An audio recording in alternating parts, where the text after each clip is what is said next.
New at 10 tonight, our nation is experiencing a dangerous shortage of mental health professionals to help those who are in need. KETK Today anchor Raina Revel shows us what mental health care access looks like in East Texas and what state officials are doing to fill in the gap. In our special report, a breakdown on mental health in East Texas.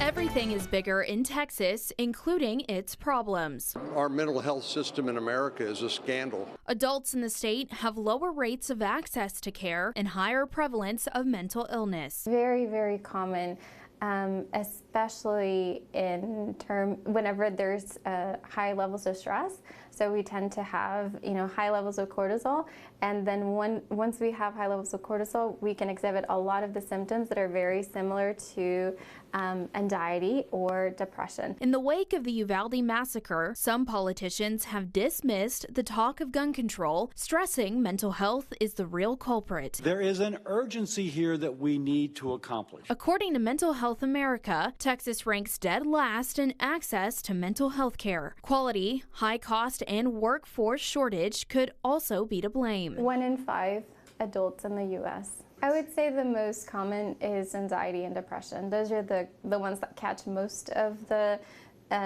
manifestations of those symptoms, but then whenever that's kind of the referral that I get, anxiety or depression. And when I do my own assessment, I come to find out that they had a recent death loss. So where do people turn? Last year, 60% of adults with a mental illness and 50% of youth ages 8 to 15 did not receive treatment. I think that there's less of a stigma associated with saying that you need mental health care. Nationwide, psychiatrists are also needed, and the shortage is only predicted to double by 2025. We're currently at 6.4%. That actually evolved after we went through the pandemic.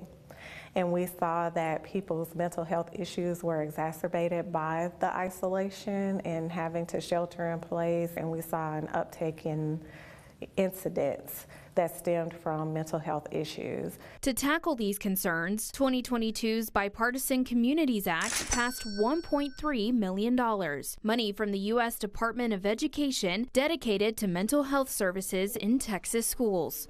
I mean, if you want to call it a collective trauma of that, of living through that being taken away from all of us for such an extended period of time, I think, we'll continue to see the impacts of that for a while to come. An opportunity to spotlight a topic that shouldn't be in the dark anymore. People who are experiencing a mental health crisis are not necessarily violent. And a conversation that should be had often. Raina Revel, KETK News. This is the first of 5 stories on the state of mental health and its access here in East Texas.